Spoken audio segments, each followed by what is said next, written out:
Alegoría, ficción que presenta un objeto al espíritu de modo que despierte el pensamiento de otro objeto.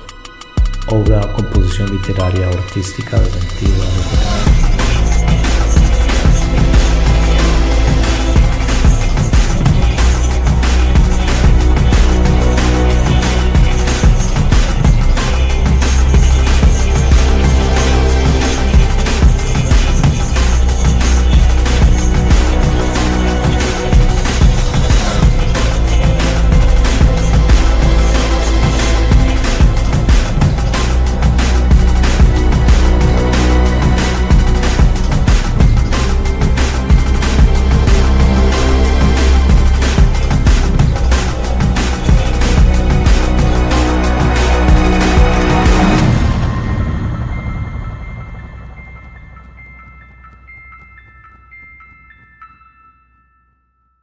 Programación predictiva, Furia de Titanes, parte 4. En esta parte anterior entendimos la relevancia que tiene el personaje de Ares en nuestro mundo. En primera instancia, si lo entendiéramos como una analogía, alguna personificación de un hecho, podemos entenderlo que esto fue un error parental creado por nuestros padres cósmicos, personificado por Zeus.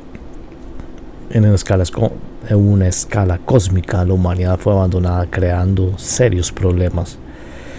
Y para entender este tema mejor, lo invito de nuevo a visitar la presentación de Mark Passio, Desamparo Cósmico. En segundo grado, estos son los que forjan la granja humana. La granja humana. Anteriormente mencionamos que en nuestro tiempo y atención son la verdadera energía alquímica que forma nuestra realidad. Podríamos decir que la verdadera riqueza que existe en esta realidad. Igual, y no solamente, tal vez incluso no solamente en el plano físico, sino también en otros planos más sutiles o más elevados. Igualmente explicamos en nuestro filme que el poder de los olímpicos depende enteramente de la devoción y lealtad de los mortales. Entonces, abonando esto que dijimos, a Hades tal vez es el rey que provee riquezas, a Zeus es el que ganó sobre los titanes. Pero lo que realmente a ellos les trae valor, lo que les da poder, es el tiempo, atención, que es la verdadera riqueza.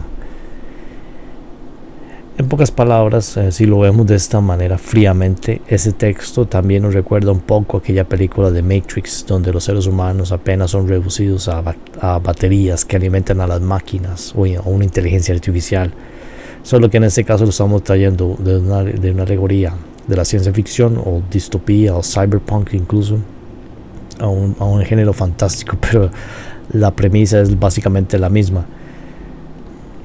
Por ejemplo, Zeus le explica que la ausencia de esta devoción o incluso creencia a los mortales tiene sus consecuencias, que es lo que estamos viendo en este fotograma cuando Zeus y Poseidón van a presentarse ante Hades para tratar de reconstruir lo que anteriormente se había construido. Entonces, literalmente, el poder que le daba a los mortales le daba energía, o por así decirlo, o ayudaba a mantener la infraestructura de lo que habían conquistado, que sería el Tártaro. Aunque el Tártaro ya existía, pero la prisión que mantenía en el Tártaro a Saturno o a Cronos, ellos la construyeron con energía que partía básicamente de nosotros. Así tal cual, la ausencia de devoción, cuando existe esa ausencia, se traduce como una reducción. Si lo viéramos un poco más ciencia ficción, se traduciría como una reducción en el campo de fuerza que mantenía estable el Tártaro. Cuando el campo de fuerza perdió cohesión, algo pasaba ahí abajo. La idea que los dioses se alimentan de los seres humanos, sí, es un poco oscura si usted analiza las mitologías, pero realmente no es nada nueva. E incluso aquí estamos viendo este extracto de lo que veían los primeros cronistas españoles cuando llegaron a Tenochtitlán. Y en muchas mitologías igual existe esa idea de que los dioses necesitan de sacrificio humano para persistir. Y esto tenemos de nuevo la tradición azteca o mexica.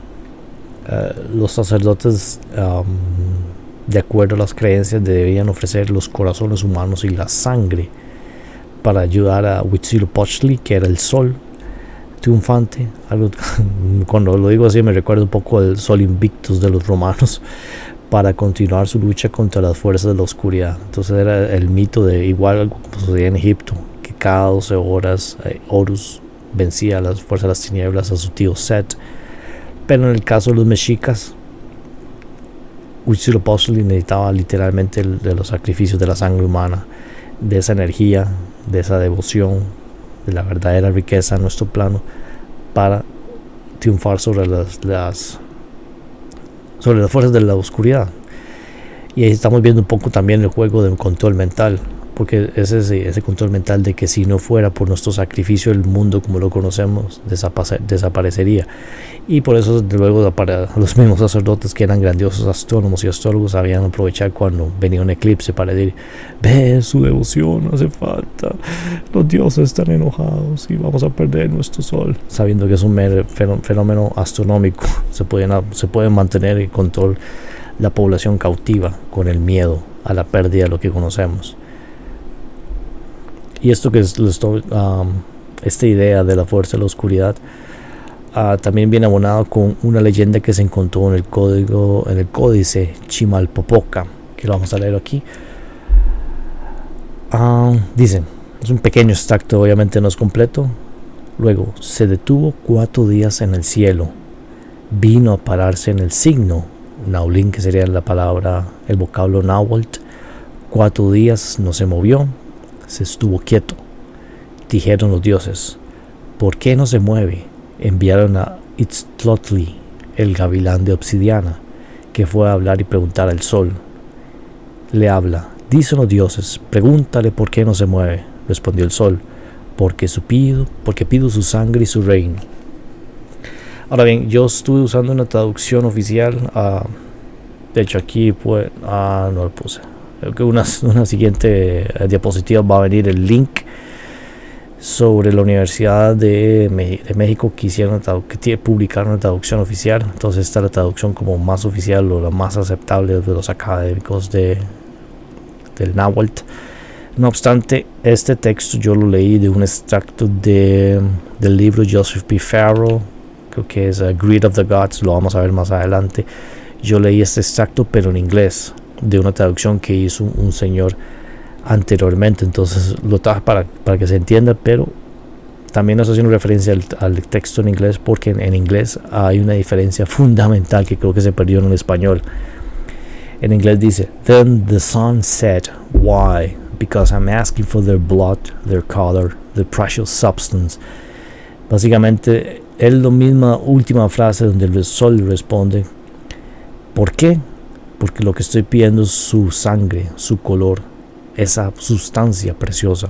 O sea, es una diferencia fundamental con lo que nos dice, porque aquí se pide su sangre y su reino, pero en inglés nos da una traducción oficialmente académica, mejor dicho, le da un contexto diferente, que es una sustancia preciosa, la sustancia que existe entre la sangre, que es lo que alimenta a los dioses. Y este es el libro, la portada del libro, que se hace referencia anteriormente, que al igual que esta idea presentada en nuestro filme, la mitología mexica explica que la existencia misma dependía del constante influjo de sangre humana.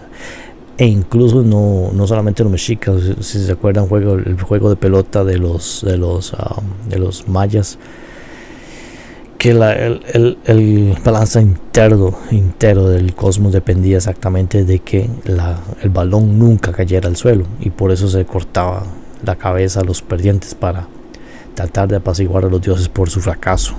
De nuevo, esa idea de que la única manera en que tenemos que estar en balance con los dioses es ofrecer nuestra sangre, nuestra vida. Joseph P. Farrell, como dije, en Greed of the Gods se llama el libro, que podría traducirse como la parrilla geodésica de los dioses.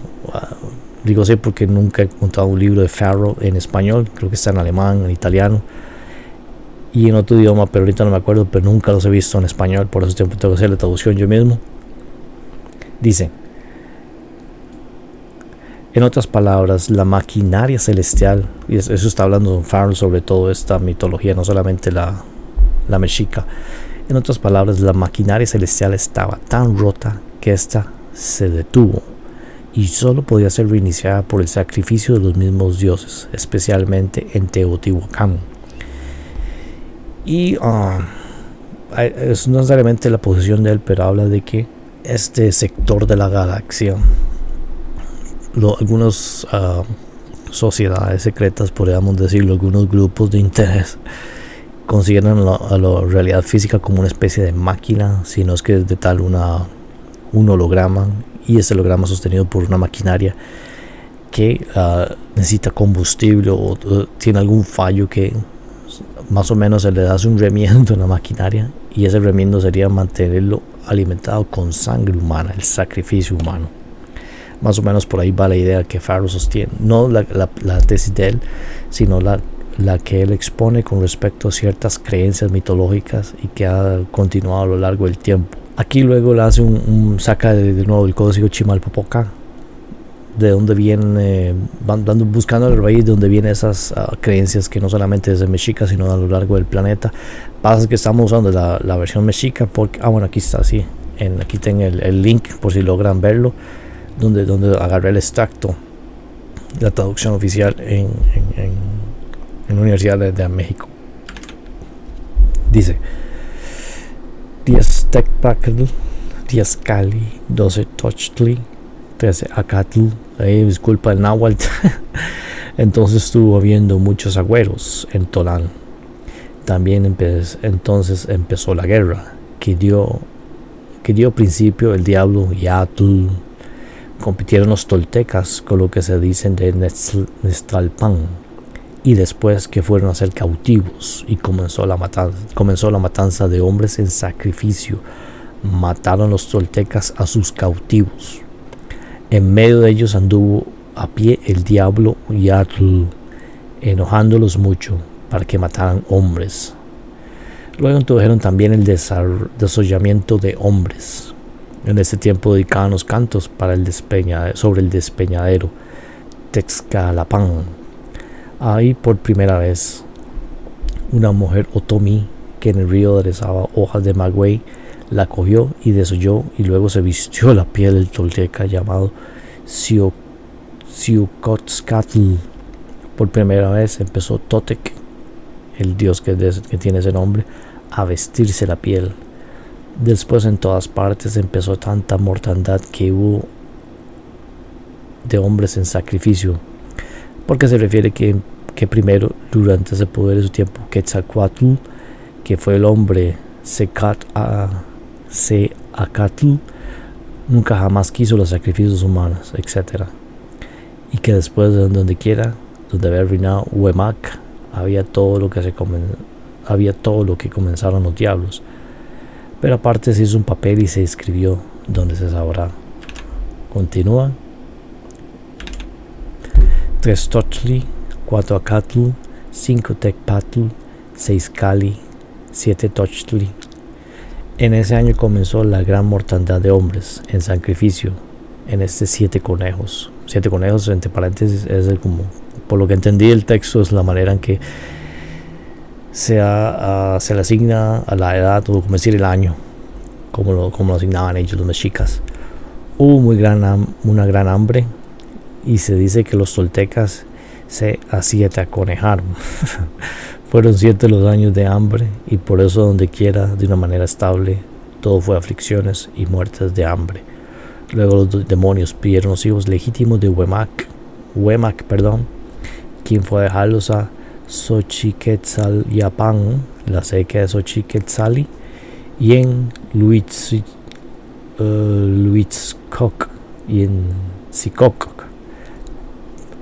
sería Xicococ, para pagar con los pobres niños. Digo porque la X en el español antiguo, que era una transliteración de lo que estaban hablando en náhuatl, era un sonido sibilante sin voz. Shi.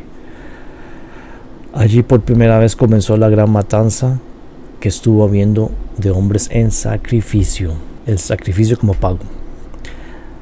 Hacia el inicio de nuestro texto nuevo, Zeus le explica a Perseo que la pérdida de devoción tiene sus consecuencias. Entonces digamos que existe esta idea de que la realidad holográfica está sostenida ahí por una maquinaria, por ponerle un nombre, puede ser mucho, obviamente esto es mucho más complejo, y que esta maquinaria está un poco rota o está en sesión de mantenimiento, y para la perpetual necesita ya sea el sacrificio o incluso la creencia, la devoción de los seres humanos hacia estas entidades llamadas entre comillas dioses.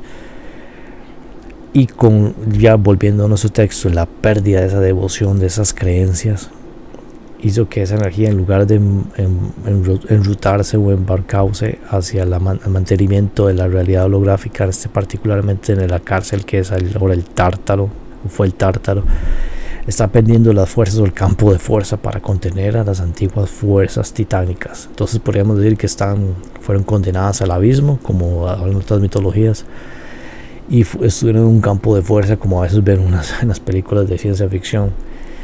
Pero este campo de energía no tenía una energía renovable, obviamente, simplemente dependía de la manera de los seres vivos.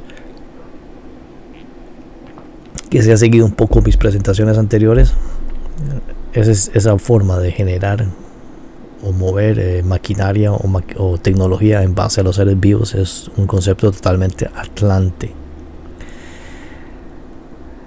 Y además recordemos que Zeus, en el primer filme, que no hemos entrado en detalle, pero sí lo tenemos como referencia, recuerda que nosotros los mortales le estamos en deuda a los dioses.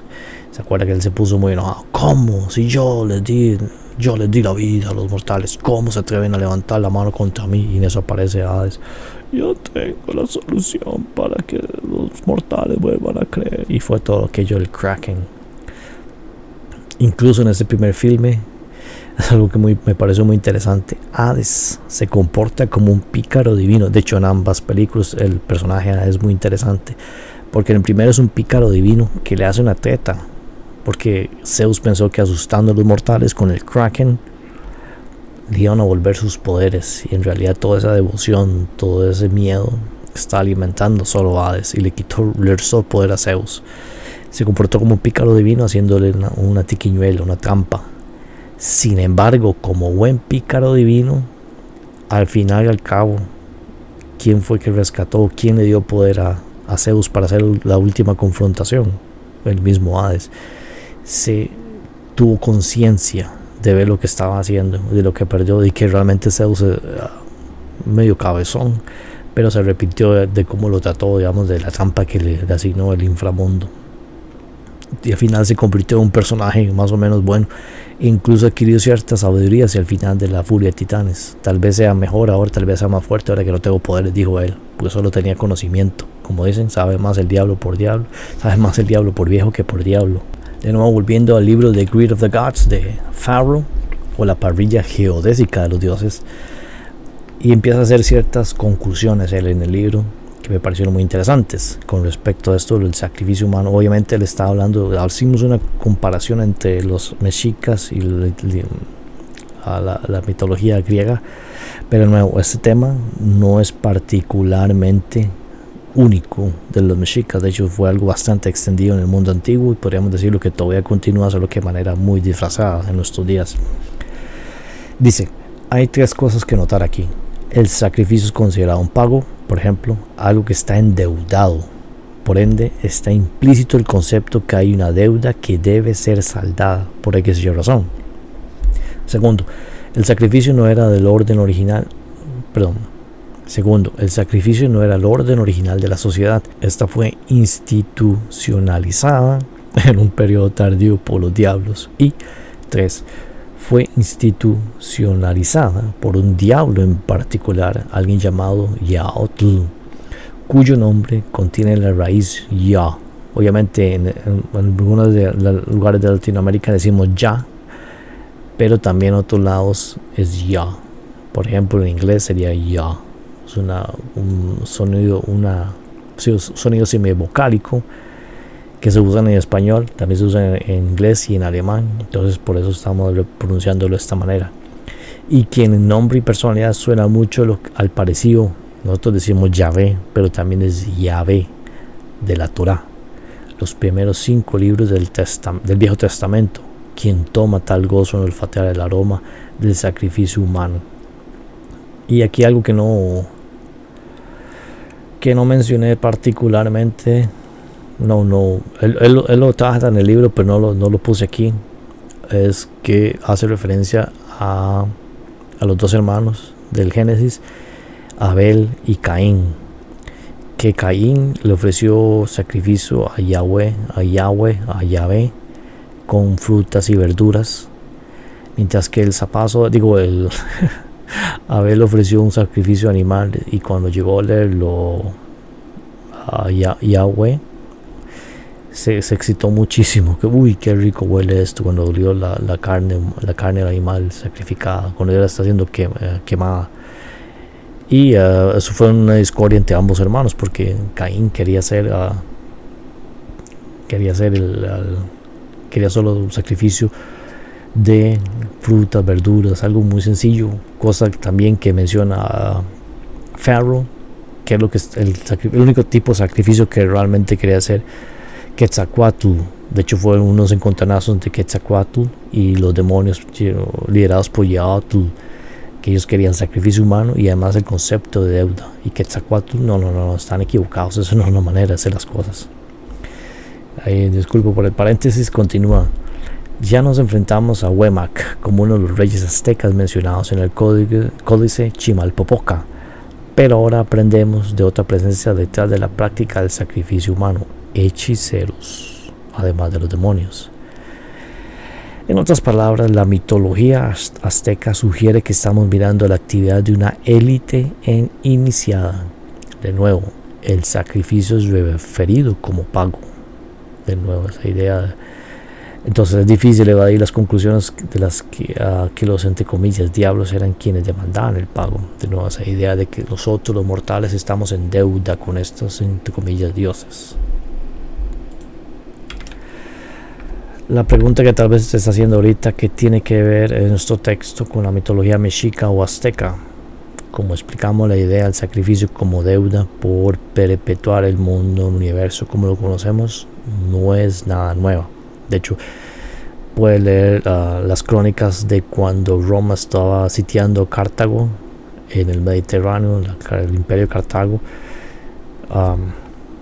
que los nobles estaban sacrificando a sus primogénitos para Baal o Molech, como se le dice en la Biblia, para promover la victoria contra los romanos. Obviamente no les sirvió ni mierda. Entonces con solo eso podemos decir que esta creencia es sumamente falsa, de que el sacrificio humano mantiene la realidad holográfica. En realidad nos mantiene nuestra conciencia y nuestra atención, pero no en base a sacrificio, que estamos en deuda. No funciona así. Nos quieren pensar que funciona así, pero no lo es. En otras palabras, al igual que el mito del diluvio, que en cierta manera está un poco relacionado, es una idea muy difundida, por decirse que es una especie de arquetipo difundida alrededor del mundo. Después de todo, está la idea explorada en ambos filmes, que es el choque y la furia de titanes. Es decir, los humanos estamos en deuda, los mortales estamos en deuda perpetua con los dioses. Y es nuestro deber perpetuar el orden establecido. O sea, estamos en deuda porque ellos, entre comillas, nos hicieron.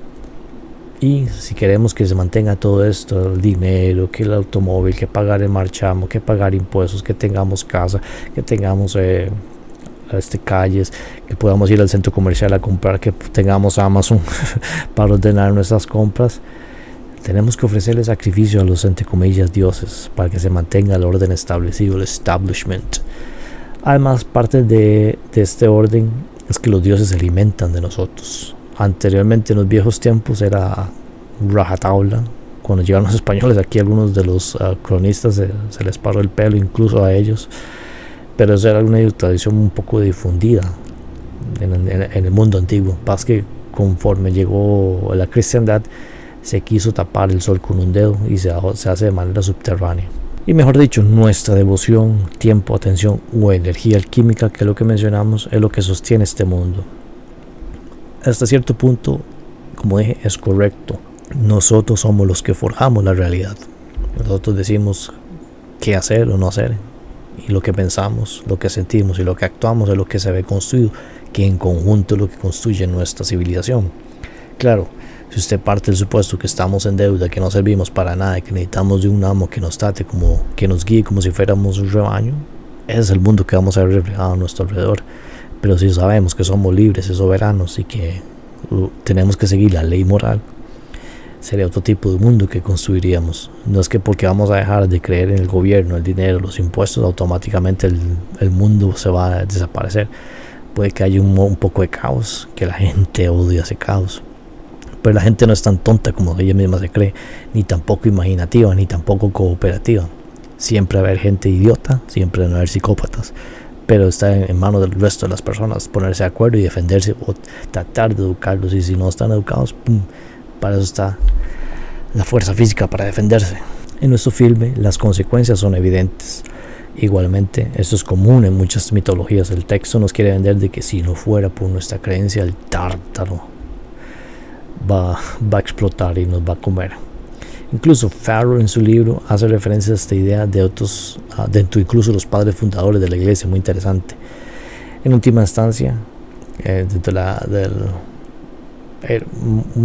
unos místicos o unos sacerdotes o un obispo, creo que era, tenía esa idea de que la humanidad por su pecado original estaba en deuda con Dios y que debe haber un sacrificio para saldar esa deuda con Dios mismo. En su libro se introduce en base a esto. O sea, él anduvo por varias mitologías, incluso tocó a la mitología cristiana, donde el arzobispo Anselmo en el año 1081 se le atribuye un texto que básicamente funciona como antes la antigüedad clásica, de que el maestro estaba hablando con un discípulo y en ese intercambio, ese diálogo, se explicaban las ideas que quería exponer el autor. Dice: en breve, el sacrificio de la misa era entendido como acto alquímico supremo. La transustanciación del pan y vino mundado en el cuerpo y sangre celestial de Cristo, que tenían que ser sacrificados a Dios el Padre en la crucifixión. Este era un acto que hacía el sacrificio realmente presente. Y luego empieza a introducir un parte del diálogo. Obviamente es mucho más extenso en el libro de él, pero voy a introducir solamente una parte en que Anselmo dice: Debemos regresar y considerar si era propio de Dios de perdonar nuestros pecados por mera compasión, sin ningún pago del honor ofendido a Él. Porque si el pecado no es pagado, ni castigado, no es sujeto de ninguna ley. Aquí la noción de pago y deuda es plenamente definido. Esto ya es el texto de Farrell. Anteriormente era una cita de Anselmo. Aquí la noción de pago y deuda es plenamente definido. Es un pago por el honor ofendido a Dios por el hombre. Deténgase y considere con detenimiento lo que esto significa. Desde el punto de vista de Anselmo, Dios es un banquero y Cristo no es ni una persona, sino más que una simple acción de sacrificio que ajusta los libros contables. Así que todos esos aspectos de la vida y enseñanzas de Cristo son realmente meramente superfluos a esta necesidad sacrificatoria predominante. Por supuesto, no quiere decir que Farrell cree en esto, obviamente no. Al contrario, él realmente lo utiliza para ejemplificar el punto de vista de que la idea de sacrificio como de pago es deuda es universal. Y no necesariamente universal porque nuestra naturaleza, sino porque ciertos grupos de interés, ciertas sociedades secretas se han distribuido alrededor del globo y han empezado a introducir esa idea de que estamos en deuda con estos, entre comillas, dioses. De hecho, Farrell en todos sus libros es el principal crítico de esto. Y de hecho, la razón por qué lo trae es porque lo critica. Pero lo está ilustrando de manera muy objetiva de cuál es la cosmogonía de la clase parasitaria. Él le dice las élites, yo digo la clase parasitaria, para justificar su violencia sobre mantener a la humanidad esclava y sirviente. Este tema ya lo habíamos explorado en la presentación del Corredor del Laberinto. De hecho, esta diapositiva, por lo menos este dibujo que tenemos acá, lo traje directamente del capítulo El sacrificio de los inocentes, que traje una cita de otra autora, Tracy Twyman, sobre su libro El dinero nace en el árbol del conocimiento.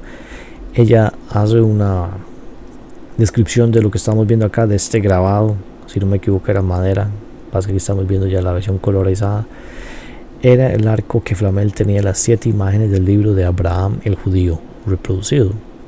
Estas incluían la imagen mostrada, la masacre de los inocentes bíblica, que mismo Flamel comenta como una representación de Saturno devorando a sus hijos. La sangre de los asesinados es mostrada siendo recolectada en un barril.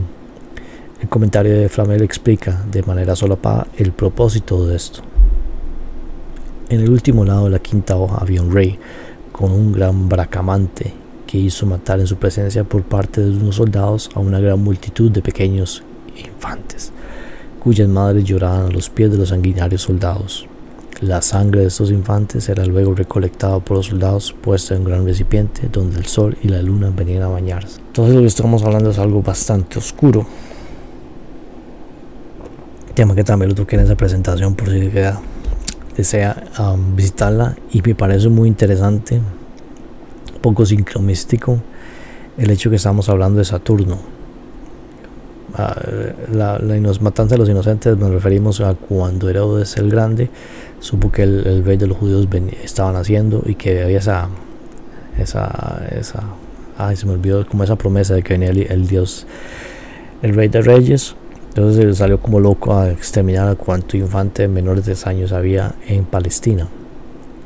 Esa es. Y luego Saturno, Cronos, el mismo malo de nuestro texto, que para perpetuarse en el poder o esta edad de oro, que es lo que dice el mito, empezó a devorar a sus propios hijos. Muy interesante. Y de hecho Saturno ni Hades como personaje los he tocado aún, porque aún estoy reestudiando y releyendo para hacer algo más interesante. Que, como dije, esta cita me parece muy sincronística, porque después de todo cerramos el círculo con Saturno, Cronos, que gustaba devorar a sus propios hijos, de nuevo para perpetuar la edad de oro, para cambiar o detener el futuro. Fight the future. Recordemos que en la mitología, de nuevo, Urano maldijo a Cronos por haberle cortado los huevos, las gónadas. Este le dijo que su propia descendencia le haría lo mismo, así que por miedo empezó a devorar a sus propios hijos. Obviamente a Rhea no le gustó nada de esto y le escondió a Zeus y se lo cambió por una piedra, como unas mantas, como un pañuelo. Sin embargo, Zeus comete los mismos errores de su padre, y ahí es donde aparece Gaia en otros mitos, y es donde sale el tal Tifón, que es un hijo de Gaia, pero mucho más fuerte, mucho más poderoso que Zeus, y apenas lo pudo derrotar. Sin embargo, algo que me pareció muy interesante es este fotograma, donde vemos a Zeus, el que fue el padre pródigo, el hijo pródigo que vino a rescatar a sus hermanos y restaurar el orden o detener las fuerzas titánicas, que dependiendo de lo que usted lea siempre es como las fuerzas primitivas, las fuerzas naturalezas sin control. Él las derrota y establece cierto orden sobre la tierra, que ya lo hemos explicado, lo hemos traído a antelación en otras presentaciones, y aquí lo vemos una especie de crucificado para salvar por los errores de nuestro mundo, dando su vida por los errores o los pecados de nuestro mundo. Me parece muy interesante esa iconografía. Y si nota mi sitio, en mi canal de Odyssey subí un libro que es de Kurth, se llama como Defensores Angelicales o algo de ese tipo. Si lo logra leer, es un muy grotesco. No estoy diciendo que sea mentira, pero no es para mentes sensibles, ni mucho menos para que los niños lo lean. Me parece interesante porque es la aplicación práctica de esta idea de que el común en la población cautiva está en deuda con los, entre comillas, dioses, y por lo menos con los hechiceros. En ausencia de los dioses están los hechiceros para cobrar esa deuda, y que lo cobran como sacrificio, ya sea literal o figurativo.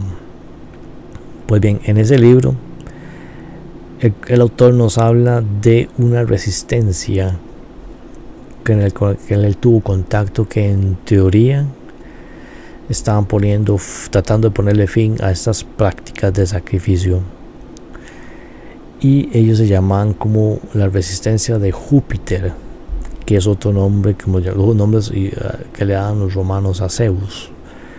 Júpiter era como el vengador para restaurar contra esta práctica nefasta que la instituyó, entre comillas, Saturno.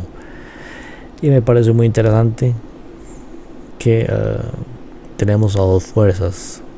Tal vez Zeus no sea el personaje más positivo. De hecho, usted lo lee, siempre lo lee violando mujeres para tener hijos, dejando los hijos regados por todo lado, medios hijos, medios dioses. Pero también tiene, o sea, son personajes ambivalentes, ni muy buenos ni muy malos. Tienen sus cualidades, como cualquier ser humano puede ser algo increíblemente tonto, malo, y puede tener una genialidad que ayuda al resto de la humanidad. Eso puede representarnos Zeus en nuestro texto, que es un poco cabezón, dejó abandonados a Ares y ahora se siente rechazado y quiere exterminar al resto de la humanidad, pero lo suficiente considerado y entendible con su hijo Perseo, e incluso se disfraza ahí entre los mortales para ver qué están haciendo, y al final del día es el que ofrece el sacrificio final por la traición de su hijo y de su hermano. Entonces vamos a dejarlo hasta acá. De nuevo, muchas gracias por el tiempo y nos hablamos pronto. Hasta luego. Today, a young man on acid realized that all matter is merely energy condensed to a slow vibration. That we are all one consciousness experiencing itself subjectively. There is no such thing as death. Life is only a dream, and we are the imagination of ourselves.